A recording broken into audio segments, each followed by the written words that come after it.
자, 광풍 강인 그리고 나서 일어난 일입니다. 이제 12 혈류증 앓았던 여인이 치유받는 기적적인 일이 일어납니다.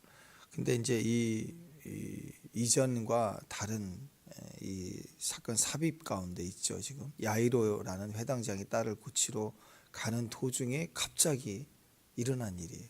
원래 순서를 빼고 좀 기분 나쁘게 얘기하면 새치기 한 사건이고, 그러니까 야이로 입장에서는 답답하죠. 지금 한시가 급해서 분초를 다치고 지금 아이가 죽어가니까 빨리 같이 움직여야 될 상황이거든요. 근데 가는 도중에 아이 무리하게 끼어들어서 일이 벌어진 거예요.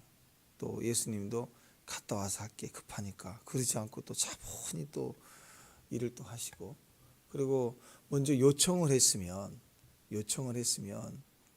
주님이 결정을 해주시겠죠. 근데 요청한 게 아니라 가는 도중에 능력이 나갔다. 와서 누가 잡은 거예요. 근데 잡은데 사람들이 많기 때문에 밀치고 왔다 갔다 하고 막 그런 상황인데도 이번 저촉은 달랐다는 거죠. 뭔가 흘러나갔기 때문에 그 일이 갑자기 에피소드처럼 발생했던 사건이다. 약간 독특한 의미가 있습니다. 왜냐하면 이건 굉장히 적극적인 믿음이죠. 누가복음의 핵심은 믿음인데 어떤 믿음이냐면 적극적인 믿음이에요. 광인, 광풍 이 사건 보시면 알지만 불강력적으로, 특히 이 군대 귀신이 들린 사람은 스스로 할 수 있는 게 아무것도 없는 상황 아닙니까? 아무것도 할 수 없는 상황. 그러니까 다른 질병이나 고통은 빨리 벗어났으면 좋겠다 이런 마음이 있거든요. 근데 심하게 귀신 들리면 그 의지까지가 없어요. 그 얼마나 불쌍해, 그죠? 아프면 낫고 싶은 마음이 있어야 되는데 낫고 싶은 마음이 들지 않을 만큼 의식까지 사로잡혔다. 스스로 할 수 있는 게 아무것도 없는 거예요. 창피한 줄도 모르고. 의식이 있으면 싫으니까 피한다고, 안 가려고 그러고 고립되고 그런 게 있다고. 그잖아요. 상처받으면 그 자리 가기 싫잖아요. 근데 귀신 들리면 창피한 줄도 모르고 남을 의식이 안 되는 거예요. 그냥 조종당하는 것처럼 사는 거죠. 자, 그런 배경이 있는데 오늘 이 여인은 엄청난 12라는 숫자는 인생 전체적인 축소판이거든요. 다 해봤다 이거예요. 그게 12. 서양 사람들의 시작은 이 패러다임이 사이클 12거든요. 그래서 영어도 보면 1, 2, 3, 4 각각 단어가 달아가 11, 12까지는 각각 다른데 13부터는 숫자가 뺑뺑뺑뺑 돌리는 거예요. 그렇죠? 13, 14 이렇게 하잖아, 그렇죠? 그러니까 독일도 마찬가지고 1, 2, 3, 4 각각 숫자가 되는데 이 숫자가 더해지는 12까지만 딱 사이클이에요. 나머지는 1부터 다시 틴 붙여가지고 더 여기서 올린다고. 그러니까 사이클이 다 그래요. 그런 개념이에요. 그러니까 10이라는 숫자의 의미는 다 해본 거예요. 이제 수단과 돈과 상황을 다 해봤는데 안 되는 거예요. 근데 포기하지 않는, 그렇죠? 여기서 의미하는 것은 육신적인 거, 정신적인 거 다 해봤지만 안 됐다, 망했다. 근데 영적인 이전과 전혀 다른 새로운 복음이 들리니까 믿음이 있죠, 의지가 있죠. 내가 제 만지게만 해도 나으리라. 그 믿음에 움직여서 적극적으로, 안 되는 상황인데 적극적으로 터치했다 이렇게 볼 수가 있습니다. 그러니까 적극적으로 주님 앞에 나가려는, 자기가 철저히 부인돼 있고 무너져 있고 그렇게 깨져 있을 때만이 가능합니다. 그러니까 이 여인이 어떻게 12년을 보내었는지 알겠죠. 보통 이 정도 되면 중간에 병이 안 나으면 정신이 돌아버렸을 거예요. 그렇게 처절하게 생존에 대한 의식이 강했다. 그래서 해볼 수 있는 거 다 해봤지만 아니다 싶은데 주님을 붙들고 또 도전해가며, 이건 믿음이 있는 거예요. 내가 만지기만 해도 나으리라는 믿음이 있었다고 이미. 그리고 달려가 적극적. 믿음은 이런 적극성이 필요한 거예요. 자격이 없죠. 부정한 여인이에요. 왜? 피가 흘리는데 만지면 부정한 여인이라고. 사람들에게 돌로 맞을 수도 있고. 근데 그 가는 도중에 막 겹겹 쌓이는 사람들 틈 사이로 가서 이슬 만진다는 거 보통 일이 아니잖아요. 두렵기도 하고, 그리고 뭐 푸대기라도 피를 흘리니까 덮어서 쓰고 갔을 텐데 그거라도 바람에 날리든 밀려서 떨어지면 이 여자 부정하다 그러면 그 즉시 제어를 당할 수 있는 그런 상황 아닙니까? 근데 적극적인 믿음으로 이번이 마지막이다는 그런 각오로 적극적으로 주님 앞에 가서 만졌다 이렇게 볼 수 있습니다. 44절 한번 읽어보십시다. 44절 시작.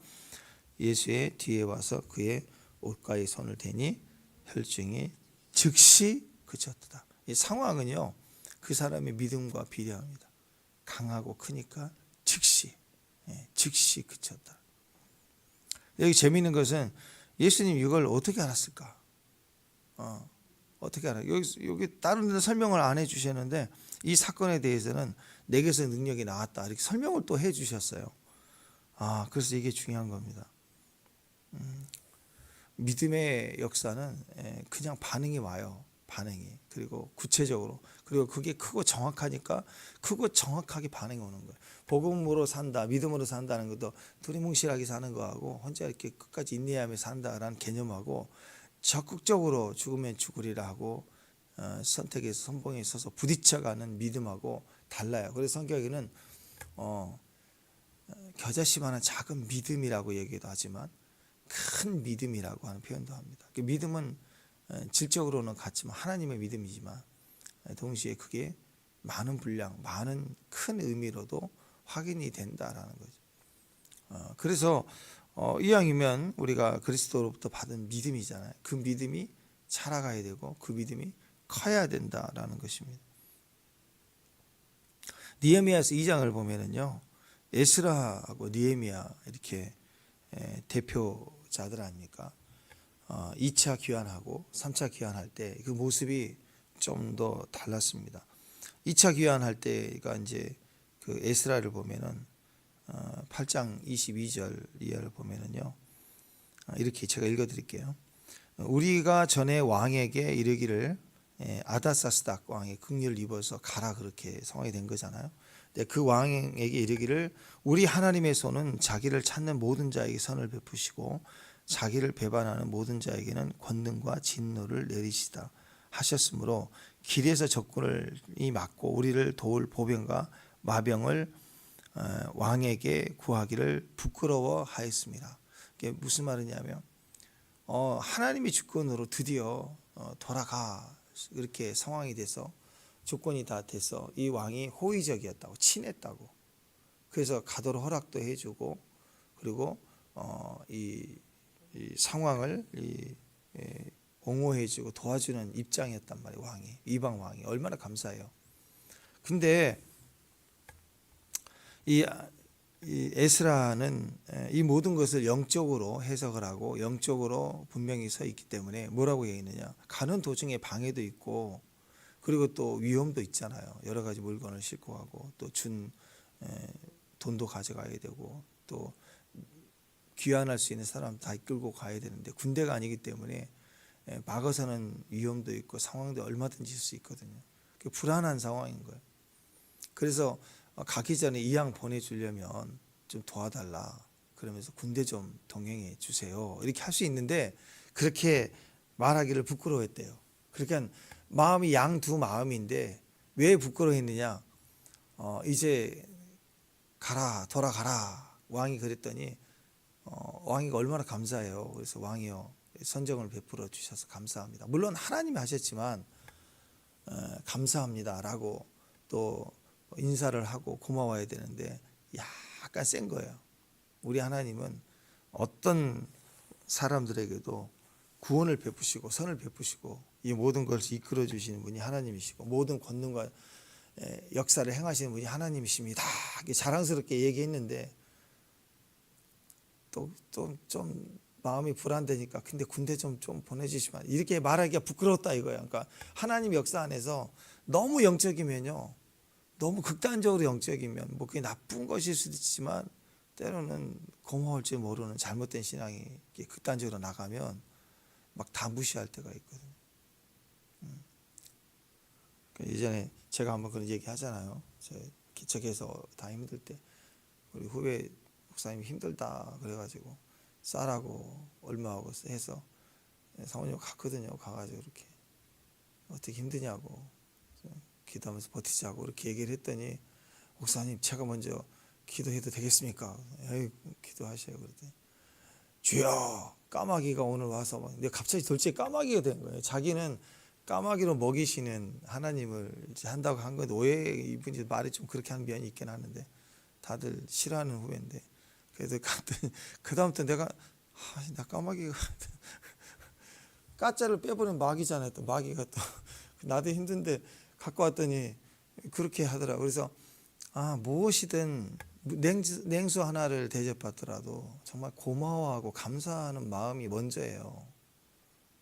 근데 그냥 하나님이 주셨다. 물론 하나님이 주셨죠. 물론 하나님 주셨는데 하나님 주셨다고 주변에서 돕는 자들을 우습게 여기고 가볍게 여기고 그러면 안 돼요. 우리 그 사람의 마음이 얼마나 귀한 말 한마디라도 같이 있는 것도 참 보물 같은 분들이에요. 다 옆에 있는 분들이. 전화 한 통화 누가 해줘도 고마워요. 이렇게 하는 거 고마워. 전화 주셔서 감사해요.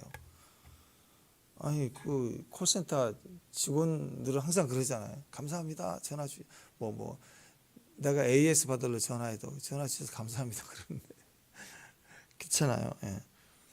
근데 약간 이 에스라가 이제 제사장이니까 약간 영적이었던 것 같아요. 하나님이 다 해주시는 거고 하나님은 못하실 일이 없고 그래 큰 소리 막 치다가 이제 가야 되니까 막상 말을 해야 되는데 약간 부끄러운 거예요. 약간 부끄러워서 애매했어요.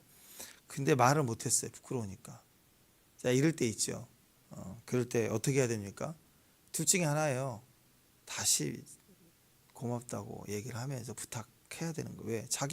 내가 큰 소리 쳤는데 우리 백성과 같이 가는데 내가 큰 소리 친 게 미안해갖고 부끄러워서 말 못한다. 그러면 안 돼요. 그 부끄러움을 무릅쓰고 남의 죄를 뒤집어 쓰기도 한다며요. 중보도 한다며요.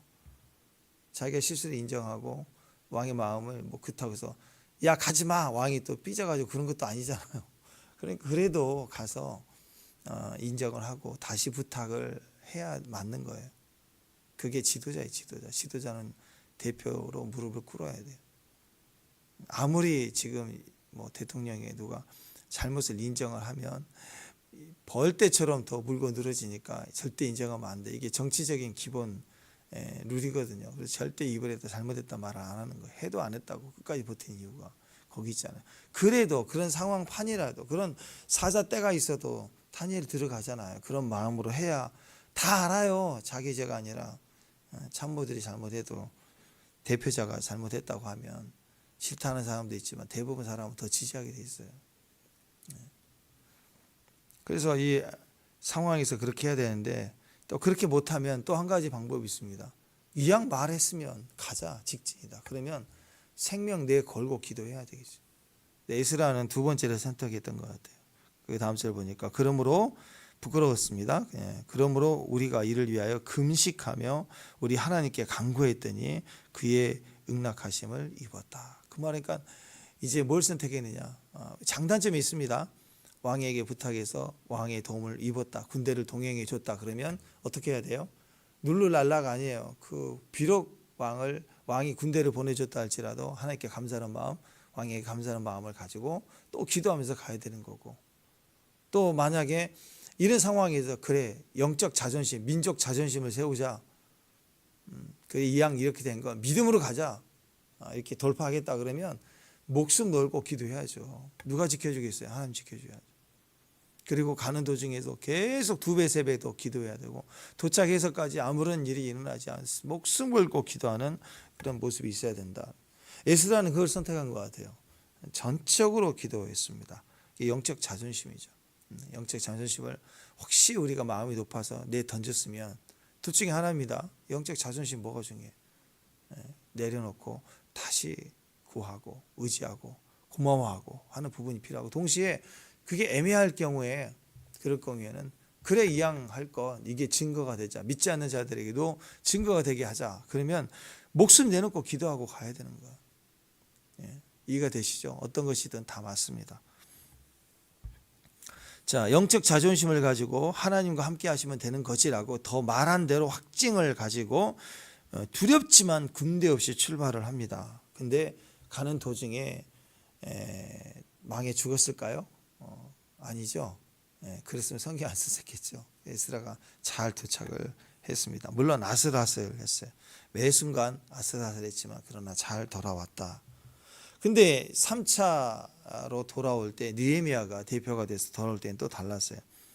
이 사람은 제사장도 아니고 또 이 사람은 청지기자, 정치기잖아. 정치가 느헤미야예요. 그러니까 느헤미야가 올 때는요 어떻게 하느냐, 그냥 오지 않았어요. 정치인이라 정확하게 계산을 하고 요구를 하고 허락을 받고 그리고 군대를 이끌고 돌아왔습니다. 그래서 느헤미야를 보면 느헤미야에서 2장 9절을 보면 군대 장관과 마병을 보내어 나와 함께 하시기로 내가 강 서쪽에 있는 총독들에게 이르러 왕의 조서를 전하였다. 그래서 왕에게 확증을 받고 도움을 요청하고 확증을 받고 허락을 받고 조서를 꾸미고 서류를 가지고 군대를 이끌고 가면서 각각 돕는 자들에게 왕의 명령을 전달하면서 행정적으로 정치적으로 일을 해 나갔다라는 거예요. 그러니까 에스라의 믿음이 오라요, 느헤미야의 믿음이 오라요? 누가 오라요? 둘 다 오라요. 둘 다 오라요. 근데 에스라가 느헤미야처럼 못해요. 느헤미야가 또 에스라처럼 기도만 하고 앉아 있을 수는 없는 거예요. 근데 이 두 가지가 적절히 다 필요합니다. 예배 드릴 때는 행정보다는 절대적 믿음이 필요하겠죠. 현장에서는요. 막 지금 급하게 막 식당에서 막 사업을 하는데 요리하면서 막 죄하고 기도하고 막 주의 삼창하고 할 수는 없잖아요. 그때는 절대적으로 현장의 믿음, 행정의 믿음이 필요하겠죠. 그러나 중간이 있어요. 중간에. 그때 우리의 선택은 둘 다 옳다라는 거예요. 은사대로 가는 거예요. 자기의 기질과 은사적으로 가는 거라고. 에스라는 약간 좀 광적인 믿음, 영적 자존심을 내세우고 하나님은 다 된다 이런 의지에 강한 부분이 있었다. 그러면 우리 안에서 그런 게 있죠. 하나님께서 우리와 함께 하시면 내가 못할 게 없어. 막 이런 게 있죠. 사람 필요 없어. 야, 돈도 필요 없어. 의사 필요 없어. 그냥 해. 하고 가는 분도 있습니다. 약간 극단적이지만. 근데 이게 자기 믿음은 뭐 될 수도 있지만 사람 이끌 때는 굉장히 위험할 수 있습니다. 너무 극단적일 수 있어요. 애는 아파 죽으려고 그러는데 기도하면 돼 하고 버티고 있으면 본인은 본인의 선택이지만 주변은 너무 고통스러울 수 있죠. 이거면 다 돼. 그래서 막 다 끌고 다니는 거예요. 여리 끌고 하고 저리 끌고 하고. 그러면 얼마나 힘들겠습니까? 왜냐하면 하나님이면 괜찮은데 사람은 아무리 정확해도 틀릴 수가 있거든요. 그냥 얘기지만 나폴레옹이 군대를 이끌고 막 산을 넘어갈 때 막 추워서 안 된다고 해도 끌고 가자. 이게 맞다고. 다 아니라 그래도 끌고 가다 한참 끌고 가다가 한 이틀 산 올라가고 막 지쳐 죽을 뻔하는데 대폭 끌고 막 갔을 거 아니야. 막 끌고 다 막히니까 한마디 했다고 하잖아요. 이 산이 아닌가 봐. 그래가지고 다시 빠꾸 해서 돌아와서 반대로 막 하다가 또 한 이틀 가다가 또 한마디 했다고 하잖아. 아까 거긴가 봐. 그래가지고 지도자가 그러면 얼마나 힘들어요. 본인은 의지로 믿는다, 맞다, 정확하다 막 끌고 가는데 자꾸 아니고 아까 거긴 것 같고 그러면 자존심 부릴 때가 아니라고. 미안한데 다시 연구해봐라 해가지고 부하들에게 다시 확인을 다 하고 이렇게 백성들 중에 또 전투력은 약하지만 경륜 있는 사람, 저는 죄가 있지 신이에요. 이런 사람 있을 거 아니에요. 그래서 다시 확인을 해가지고 전략을 짜야 되는 게 맞죠.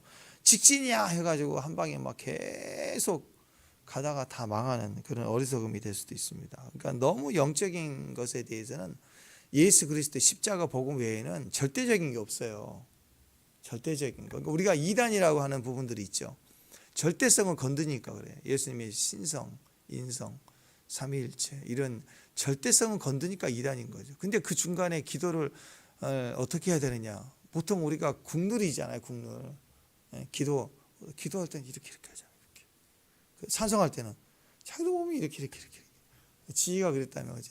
아빠 내가 늙어가나 봐. 왜? 그래. 찬송할 때는 자꾸 몸이 이렇게 간다. 그래서 이렇게 차도 몸이 이렇게 찬양할 때는 이렇게 가죠. 기도하면 또 이래요. 또 기도할 때 이렇게. 그렇지만 때로는 기도하다가 또 이렇게 할 때가 있잖아요. 또 찬송하다 기도가 되면 또 갑자기 막 주여 이럴 때가 있고. 그럼 가끔 밖에도 그게 이단입니까 그러면? 아니잖아요. 가끔 사물놀이도 있고 졸리면 막 목이를 막 돌리고 머리는 막 헤드뱅하고.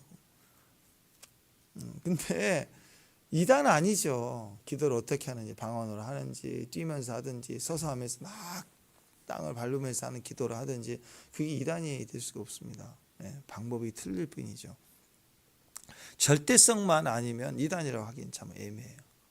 근데 여기서도 마찬가지예요. 너무 이단은 아니지만 극단적 신앙을 가지면 막 고달프고 힘들 수 있습니다. 본인도 그렇지만 본인은 믿음으로 견딜 수 있지만 성도들이나 또 가정에서 아버지가 그러면 애들 고생인 거예요. 그 우리 그런 경우 있었잖아요. 코미디 같은 일인데 코로나 시대 뭐 교회에서 그랬잖아요. 방역 그거 하나님이 해주시면 다 맞는다. 그거 맞는데 거기까지 잘 했는데 성경에 소금이 나오잖아요. 우리를 거룩하게 소금을 물로 타가지고 막 가글하게 지나가 코에다가 막 쏘고 주사기로 쏘고 하나씩 주사기 안수인가 해갖고 그러니까 그 당시 막 접촉만 하지 교회에 가지도 말라고 그랬는데 접촉을 해가지고 그 교인들이 다 확진이 됐다고 매스컴이 떠지니까 세상 사람이 얼마나 웃기겠어요. 소금으로.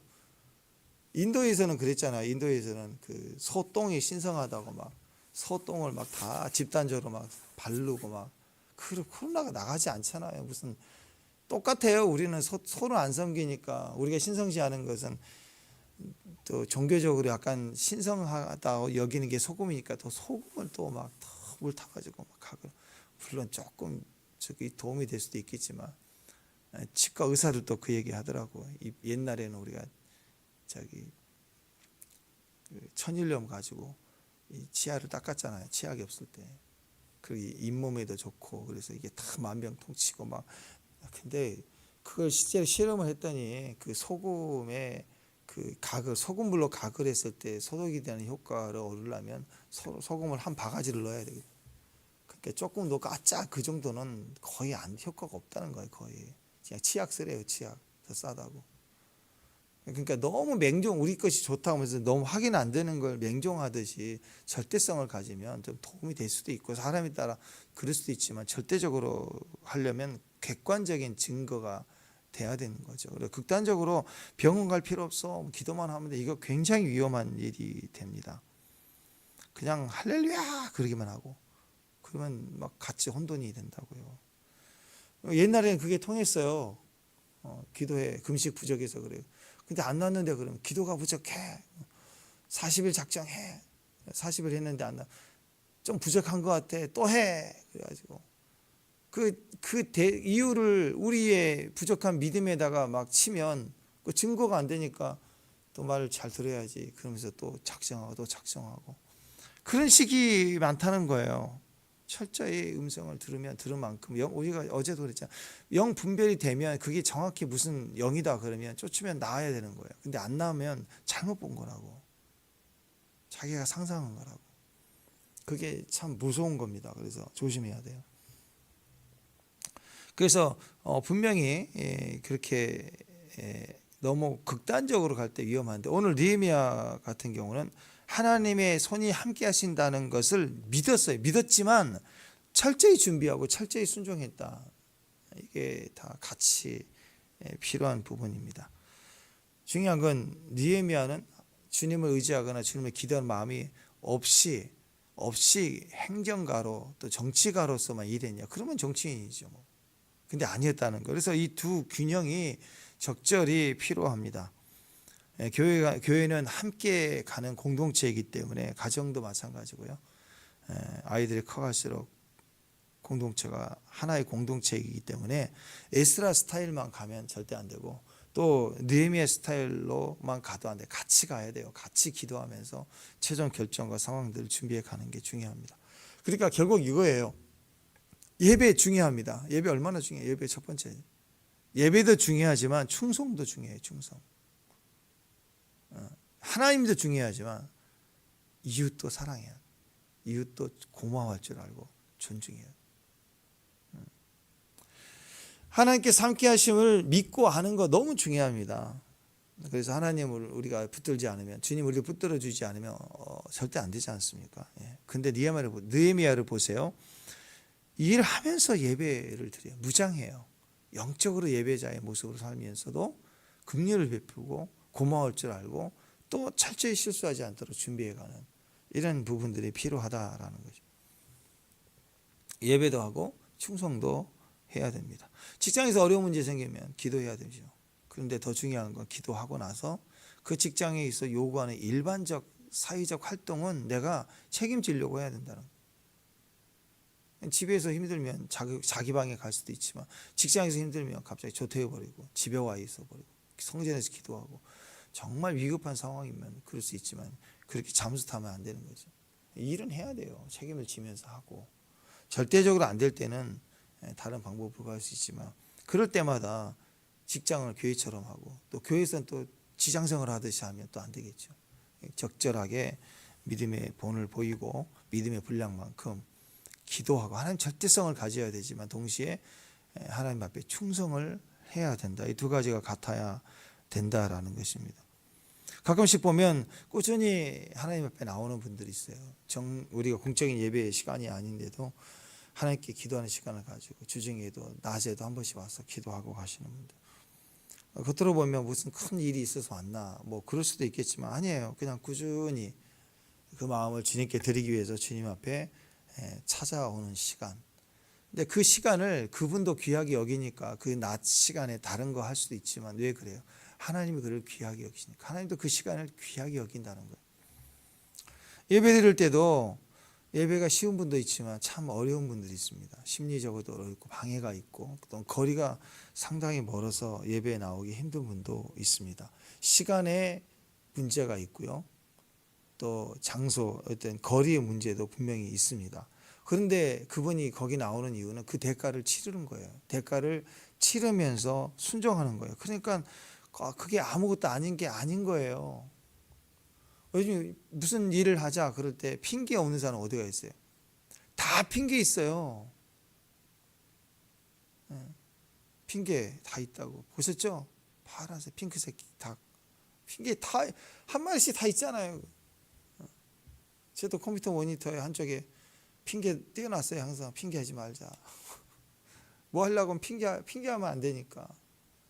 근데 그걸 핑계가 없는 게 아니라 핑계가 있어도 핑계하지 않으니까 이 자리에 있는 거고 기도하러 나오는 거고 매일 또 같이 가정 예배를 드릴 수 있는 거고 핑계 다 있어도 우리가 기도를 하고 주일날 이 좋은 날 막 연휴 끼고 그럴 때 거기 딱 중앙에 항상 가운데 중앙에 주일 끼잖아요. 얼마나 핑계하기 좋아요. 여러 가지. 그래도 그걸 부인하니까 예배에 나오는 거죠. 늘. 우리가 거기에 걸리면 아무것도 못하는 거예요. 시간 문제, 거리 문제, 물질 문제 다 있습니다. 근데 믿음의 사람들에게 그 대가 치르고 오는 거예요. 오늘 혈류증 여인이 예수님 옷자락에 손을 대는 이 장면 그냥 단순한 게 아니에요. 쉬운 게 아니라고 엄청난 심리적인 영적 부담을 안고 와야 되고 잘못되면 고통을 당할 수 있는 일이 있다라는 거예요. 그 대가를 치른다. 그게 중요하다는 그게 믿음이다. 하나님이 그걸 귀중히 여기는 것 같아요. 이미 그 여인이 무슨 만나서 사정을 하고 설명을 하고 설득을 하고 막 바짓가랑이 붙잡고 늘어지고 그런 차원이 아니라 이미 그 거룩한 믿음의 움직임을 가진 발자국이 있었기 때문에 주님은 아셨어요. 이미 주님이 의도하지 않아도 벌써 몸이 알고 흘러가는 거, 임재가 흘러가는 거라는 거예요. 이게 믿음이죠. 믿음은 예수님의 옷자락에 우리의 손을 대게 합니다. 거리를 뛰어넘게요. 상황을 뛰어넘는 힘이 거기 있는 거예요. 근데 믿음은 절대로 우리 신앙생활을 하는 데 있어서 믿음은 액세서리가 아닙니다. 믿음 있고 없고가 하나 붙이면 좋고 없으면 좀 안 좋고 그런 게 아니라 절대적인 거예요. 믿음이 없어버리면 어떻게 될까요? 기도가 무슨 소용이 있어요? 믿음 하나도 없이 기도만 하고 있어요. 그게 종교죠, 종교. 믿음 없이 예배한다. 믿음 없이 충성한다. 그건 아무것도 아닌 거예요, 여러분. 44절에 보니까 손을 대니 예수님의 뒤로 와서 그의 옷가에 손을 대니 혈류증이 그쳤다. 합토마이거든요. 손을 댔다. 합토마이. 이게 어떤 뜻이냐면 소속하다, 만지다. 그러니까 교회를 왔다 갔다 하는 사람하고 교회 멤버로 등록하고 소속이 되는 건 다른 차원의 영적인 영역에서 완전히 다른 거예요.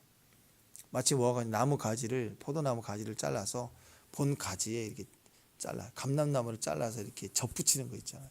접붙이는 것처럼 붙이는 거예요. 그러면 원 가지 뿌리에서 올라오는 진액을 빨아들일 수가 있겠죠. 그럴 때 그 생명력을 동일하게 가지게 되는 것입니다.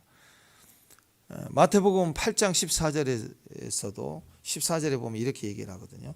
예수께서 베드로의 집에 들어가사 그의 장모가 열병으로 앓아 누운 것을 보시고 그 다음 절에 그의 손을 만지니 열병이 떠나가고 여인이 일어나서 예수께 수종하더라. 그러니까 베드로의 장모인데 지금 앓아 누워 죽어가고 있어요. 근데 예수님이 가셔서 어떻게 했느냐? 그 앓아 누워 있는 것을 보셨어요. 너무 불쌍한 거예요, 아파서. 그래서 불쌍하니까 어떡해요, 그죠? 너무 불쌍하면 얼마나 아플까. 근데 너무 불쌍하면 자기도 모르게 손이 가잖아요. 가서 손을 만질 수 있잖아요. 어떻게 힘내세요. 자기도 모르게 되잖아요. 예수님 그런 장면인 거예요. 보시고 다가가서 손을 만지셨어요. 만지자마자 벌써 말도 안 하시는데, 명령도 안 하셨는데 열병이 떠나가 버렸어요. 손을 만지니. 근데 이 만짐이 틀렸어요. 이 하토마이란 단어예요. 예수님이 아픈 사람을 만지니, 하토마이, 소속해 버린 거예요. 그냥 터치가 아니라 소속해 버렸어요. 연결이 된 거예요. 그러니까 예수님에게는 생명이 들어가 버리는 거라고. 그러니까 이게 예수님이 가셔서 의지적으로 탁 터치하는 순간 합토마이가 되니까 들어가 버리는데, 이제는 반대, 예수님이 가고 계시는데 여인이 와서 예수님을 만질 때 소속해 버리는 거예요. 물론 예수님이 지나갈 때 제자들과도 부딪히기도 하고 사람이 많으니까 미치기도 하니까 접촉도 하고 막 그런 일들이 있어요. 우리 연예인들 지나갈 때 사람들 막 사진 찍고 그런 거 비슷하다고 생각하면 돼요. 수많은 사람이 만졌지만 흘러나가지는 않았어요. 근데 이 여인은 합토마이, 소속한 사람은 유일하게 이 여인이었다는 거죠. 만지자마자 쑥 전이가 돼 나가버리는 거예요. 그 여인에겐 들어와 버린 거예요, 생명력이. 이게 영적인 이유가 됐다라는 거예요. 예수님은 그 합토마이의 이 장면의 모습을 이렇게 보여주셨어요. 보셨어요. 그리고 긍휼히 여겼잖아요. 보시고 만지시고 그리고 고쳐진 거예요. 역사한 거예요. 똑같은 원리, 합토마이 원리는 그냥 가서 막 밀치면서 만지고 접촉하는 게 아니라고. 이 여인은 예수님 어떻게 했어요? 봤어요. 타겟이 움직여요. 주변에 저 제자들 어떻게 뚫고 가지? 한번 만지려니 얼마나 힘들겠어요. 타겟을 봤다고, 예수님을 주목했다고. 먼저 봐야 돼요. 정확하게 봐야 돼요. 그 다음에 그 목표를 향하여 달려가서 잡아야죠. 그죠? 붙잡아야 되겠죠. 그죠? 네. 만졌어요. 그게 소속이 되니까 능력이 들어와서 고치는 거죠. 이렇게 서웠다. 이 보다, 호라오, 보라. 주님 보셨다. 호라오. 직시에다. 마음으로 가득한 사랑으로 보는 거. 그게 보는 거예요. 믿음으로 보는 거. 만지면 낫겠다는 믿음을 가지고 보는 거. 엄마가 자녀를 볼 때 사랑의 눈으로 보는 거. 그와 같이 가득 찬 눈이에요. 그런 눈으로 이 여인은 주님을 봤다라는 거예요. 구원의 대상, 능력이신 하나님으로 바라봤다. 그냥 기계적으로 보는 건 에이도예요. 에이도. 카메라 렌즈로 보듯이 있네? 없네? 이 눈으로 시력이 좋다? 안 좋다? 에이도. 근데 이 에이도라는 단어에서 우상, 에이도, 그래서 아이돌, 에이돌론, 그래서 우상이 나와요. 우상. 그게 다 우상은 그런 거예요. 그러니까 우상을 볼 때 비나이다, 이거 바치면 돈 줘라, 비나이다. 이게 다 우상이잖아요. 저 아이돌을 보면 내가 행복해. 이게 다 우상이에요. 진짜 내 영혼에서 믿음으로 만나지는 신뢰와 사랑이 아닌 거예요.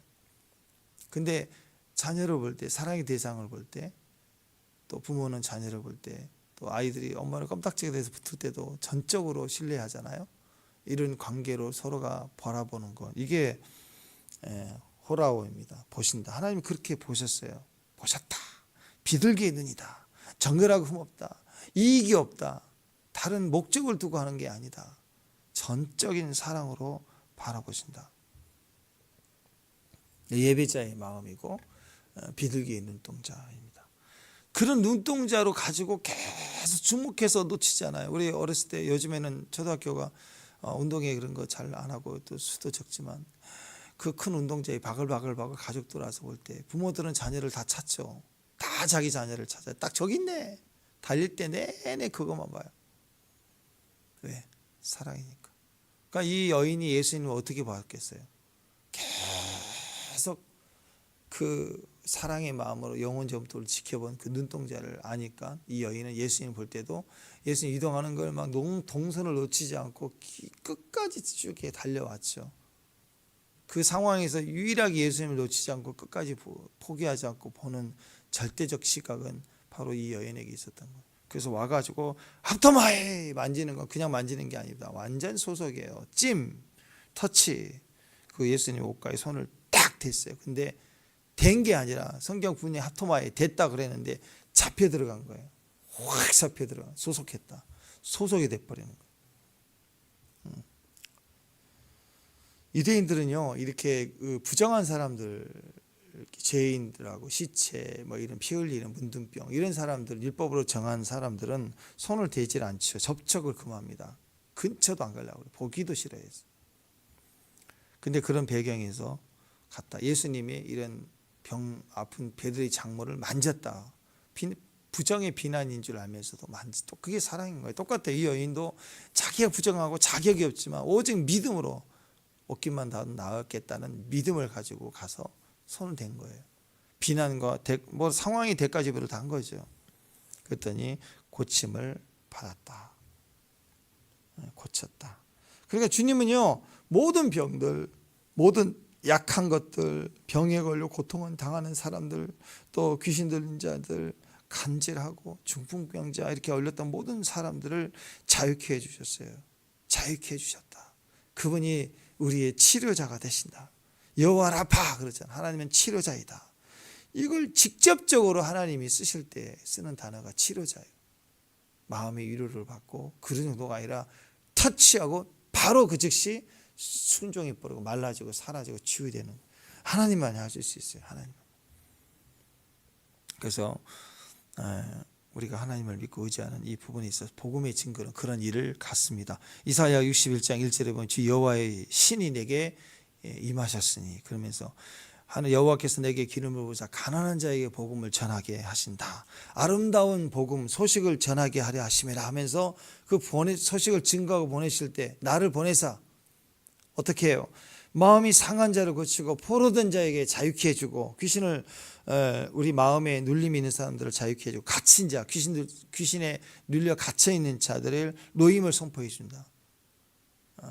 우리의 구원의 소식을 보내주시는데 그것이 마음이 상한 자를 고칠 뿐만 아니라 정신적으로 노이로제에 걸려있고 망상에 휩싸여 있어서 고립되고 고통스럽게 살아가는 사람들을 치료할 뿐만 아니라 귀신에게 눌려서 갇혀있는 삶을 사는 사람들 하나님께서 자유케 노임을 선포하시는 분이 예수님입니다. 우리가 기도해야 돼요. 손대고 선포하고 명령해야 돼요. 그러니까 그 다음부터는 사람들은 예수님에게 많은 아픈 자들을 다 데리고 오셔요. 각종 질병 환자들을 다 데리고 오는데 예수님은 모든 믿음으로 말씀으로 귀신을 쫓아내시고 병든 자를 다 고치셨다. 예수님 다 고칠 수 있는 분이 주님께 있어요. 귀신 들린 사람들의 특징은 아름답지 않죠. 더러운 영이라 더러운 행동들을 하는 거예요. 사로잡혀 있기 때문에 그런 거예요. 사로잡혀 있기 때문에 자기 뜻대로 되지 않아요. 그러나 괴로워요. 근데 그 모든 것을 치료해 주신 분이 예수님이십니다. 그러니까 어떤 중독, 이 사회는 모든 것이 중독되어져 가는 시대예요.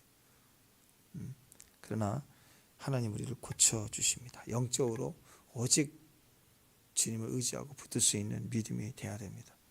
그래서 예수님은 모든 악한 영들을 쫓아내고 우리를 고치셨다. 오직 소망은 예수님밖에 없다.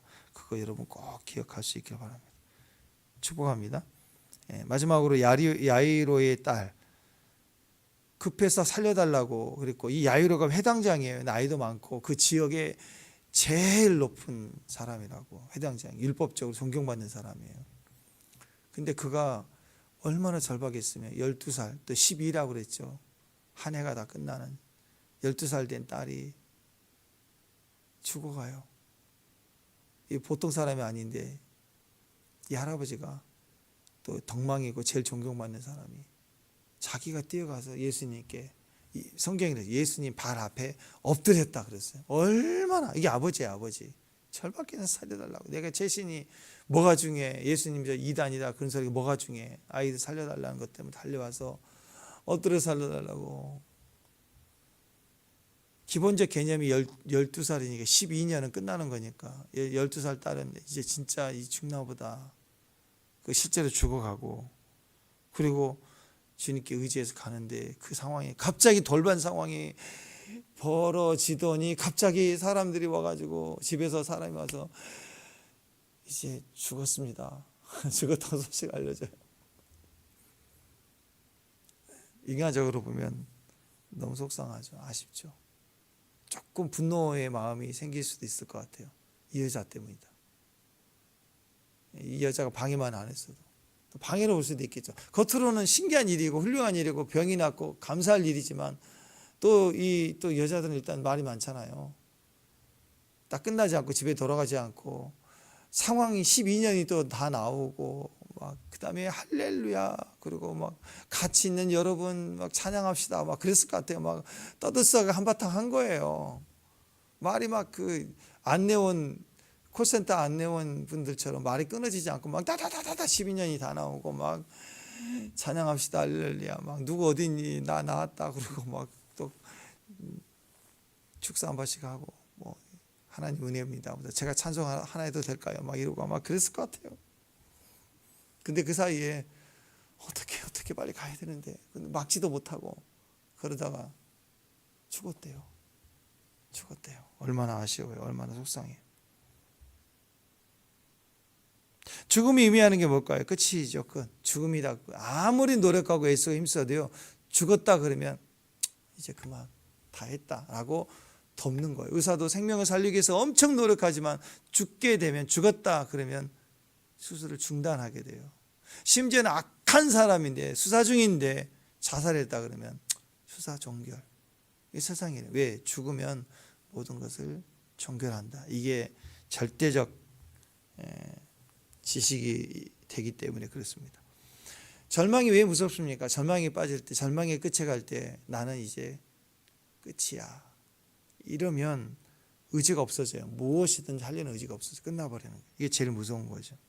마귀는 그래서 우리 안에서 넌 끝이야. 넌 끝났어. 맨날 이런 얘기를 하는 거예요. 아직 안 끝났는데. 그리고 하나님 나라에서는요. 끝이 없어요. 그래서 우리는 끝났다 하고 손 다 털고 안 해야지.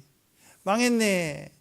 근데 이미 죽었는데 죽어갈 때도 안 끝났는데 죽어가는 도중에서 포기하지 마. 적극적인 그런 신념이 있지만 죽으면 다 끝나요. 근데 예수님은 죽어도 살겠고 죽은 자도 끝이 아니다 그 얘기예요. 그래서 오늘 그 얘기를 합니다. 왜? 예수님은 긍정의 힘이 아니라 부활의 주님이시기 때문에 죽었다. 가능성 제로다. 근데 여기 예수님이 아니다. 새로운 시작이다. 그래서 그 개념을 얘기를 하는 게 사람들이 죽었다. 선생님 더 이상 괴롭게 하지 마세요. 그랬을 때 두려워하지 말라. 믿기만 하라. 그리하면 딸이 구원받으리라. 이것도 조금 머리가 좋은 사람은 비록 죽었지만 영혼 구원으로 가겠다고 주님이 긍정으로 얘기해 주시긴 거겠지라고 스스로 위안을 가지고 갈 수가 있을 것 같아요. 근데 그거 아니래요. 주님은 그 구원이 아니라 죽었지만 끝이 아니고 제로가 아니고 새로운 가능성으로 다시 살아난다 그 얘기입니다. 그래서 가서 예수님은 잔다 그랬어요. 잔다 그랬더니 비웃죠. 아니 죽었는데 뭘 자. 자는 것과 죽음의 차이가 뭔가요? 죽으면 끝이에요. 자는 건 깨우면 되는 거잖아요.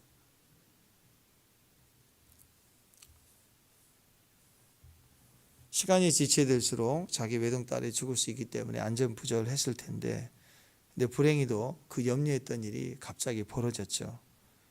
헬즈 여인이 구원을 받자마자 집에 그때 사람이 집에서 찾아왔는데 딸이 죽었다. 이제 끝이다. 이게 일반적인 우리의 모습이고 야이로도 그랬어요. 유일한 희망이 끝났어요.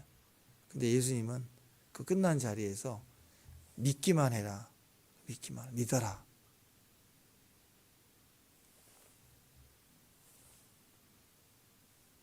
죽음의 자리에서도 끝나지 않는 사람은 예수님밖에 없어요. 그래서 그분이 이제 끝이 아니다 그러면 끝이 아닌 거예요. 근데 이 야이로의 위대함을 보세요. 지금까지는 야이로도 우리와 똑같이 끝났다라고 생각을 하고 다 포기하고, 사람들은 더 이상 괴롭게 하지 마세요라고 친절하게 얘기도 해줘요. 모든 세상은 끝났다라고 얘기해요. 야이로도 끝났다고 생각했을 거예요. 근데 예수님만이 끝이 아니다, 믿기만 하라 그러니까 그 순간 예수님의 믿음에 합토마이가 된 거예요. 반응하기 시작하는 거예요. 그래서 회당장이 예수님을 다시 모시고 집으로 갑니다. 만약에 지금까지 너무 고마웠어요, 이제 뭐 최선을 다했는데요, 그리고 해봐야 소용이 없다는 인간적 믿음을 그대로 유지했다면 어떻게 돼요? 예수님 이제 가시지 마세요. 죄송합니다. 이제 장례 치르겠습니다. 내 마음 서운한 거 건드지 마세요. 내가 알아서 할 테니까. 그 자기 마음에 충실했다면, 감정이 충실했다면 그렇게 갔을 거예요. 근데 예수님이 아니다라고 하니까 아니다라고 믿기 시작한 거고, 반응하기 시작하고 모시고 가기 시작한 거예요. 이게 믿음입니다. 우리 믿음의 한계가 있을 때 주님을 절대적으로 믿고 가야 돼요. 믿기만 하라 그러면 따라가는 거. 잘 모르겠지만 우리가 믿고 가는 거지 알고 갑니까? 주님이 믿기만 하라 그러니까 따라가는 사람. 믿기만 하면 따라가는 사람. 아멘. 네, 그렇게 되십시오. 딸이 죽었다는 소문을 듣고도 야이로는 따라갑니다. 왜?